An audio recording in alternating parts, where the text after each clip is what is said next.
we decided to get together and talk to some new moms about some tips for after you've given birth to your baby, and what are some things that you might want to do to take care of yourself. Right. Discussing the 4th trimester. So Yes. That very tell them important what that one. is? Why don't you go ahead and tell everyone what the 4th trimester actually is? So the 4th trimester that no one talks to you all about is the first 3 months after you bring the babies home from delivery. You're now coming home and you've just had your baby, whether it's your 1st or 5th, and now you've got another 3 months, which is this 4th trimester to get through, and it can be an adjustment for some That's parents. that swaddling Yes. time period where the baby likes to be Yes. like tightly swaddled, Yes. as if it was still in the womb, right? Yes. Babies like to be swaddled. They like to hear white noises, or you can actually buy a lot of devices now, or stuffed animals that have this sound as if they were still in the Right. womb. They're transitioning as well. You know, they like being inside of you, and they've been used to being carried around and tight in your bellies. The movement, the Yes. sounds. Yes, and they really The like it. temperature. If you could think about us adults, you know, being dropped on a foreign island in another country somewhere and not having anything familiar with us, that's how babies come to Earth. I you think know, I would cry too. I mean, I would cry, and I'd want to be held as if I were before. So babies have an adjustment period as well. They've been tight, swaddled, and they're hearing certain things. They have this atmosphere, and so when they come out, and now they're out in the earth, and Everything's it's all open, different. and Yes. am I falling? Yes. They love to, of course, feed on the moms. A lot of moms ask, can you spoil the babies by holding them too much? That is not true. Studies show that babies cannot be spoiled by holding them too much until around 6 to 8 months old.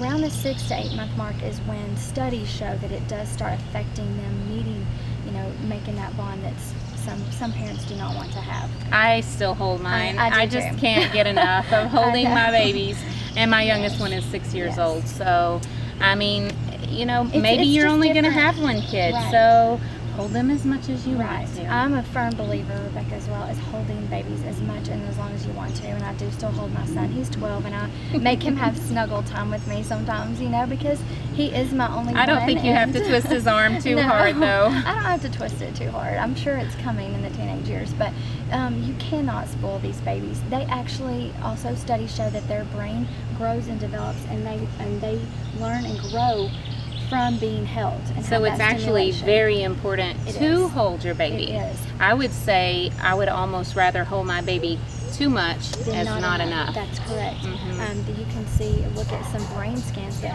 doctors have even done showing babies who were just literally unattended and laid in cribs or bassinets and left alone and not have much holding time, or the kangaroo care, had basically none.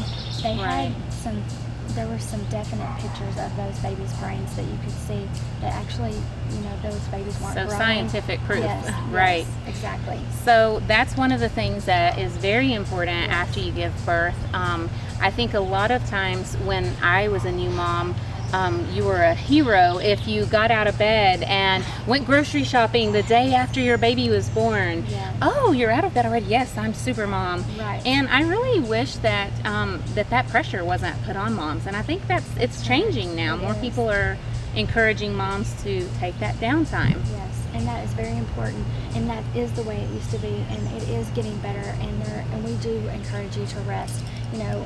You had talked on a previous video about you are now to be pretending like you're a princess or a goddess at home, letting people wait on you, and not feeling that negativity from doing so. Or just that You have- pressure. yes, and that pressure from whether it be your spouse or family members or Your friends, mother-in-law. your mother-in-law. They're not well known for that. Do not feel that pressure. You have just had a baby, and you do need to rest so your body can heal properly. That's right. And Don't let anybody guilt you That's into right. getting you out of that bed. You need to bond Yes. with that baby. Your body will heal. a lot faster. Actually, it'll heal faster if you're taking care of yourself than if you are trying to be super mom and trying to do all your laundry, cook all your meals, clean all your house, and get to the store with a newborn. You will not heal as fast, and it's going to start affecting you at some point or the other. So I'm glad that it's coming around to it's okay for moms to rest. And do you think that pelvic organ prolapse might be exacerbated by getting out of bed too soon? Yes. You know, you have pushed a baby out and your body has gone through something, and yes, your uterus needs to heal up as well.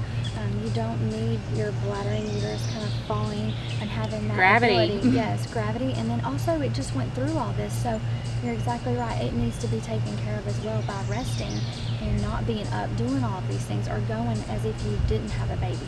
Right. You do need to let your organs and inside heal as well.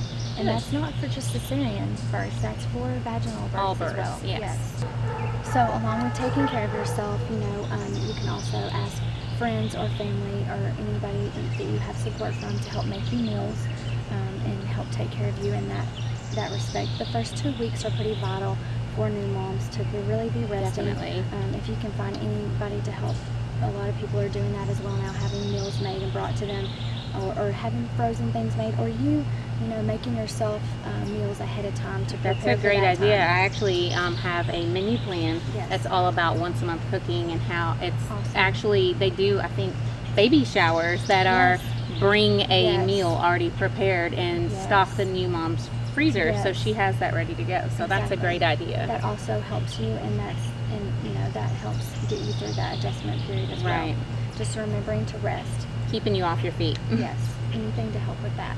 Right. And speaking of food, I think that's another really important subject that we're going to do a completely separate video about, is to make sure you're keeping your calorie intake up, because nutrition is important, especially if you are breastfeeding. And we know that not everyone chooses to breastfeed, and that's fine.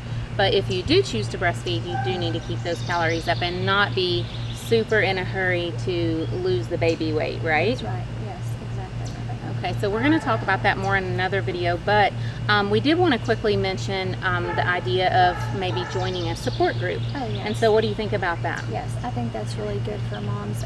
They have, almost every city has the MOPS, and it's Moms of Preschoolers group. That seems to be a pretty popular one that seems to have a lot of positive impact. Right, on and I moms. think that even after Mothers of Preschoolers, they have another level now, right, where they just keep, you just keep graduating to the next level. And I mean, that's a good way to make some friends in your community, people who are going through the same thing that you're going through, because let's face and it, at the same exact stage.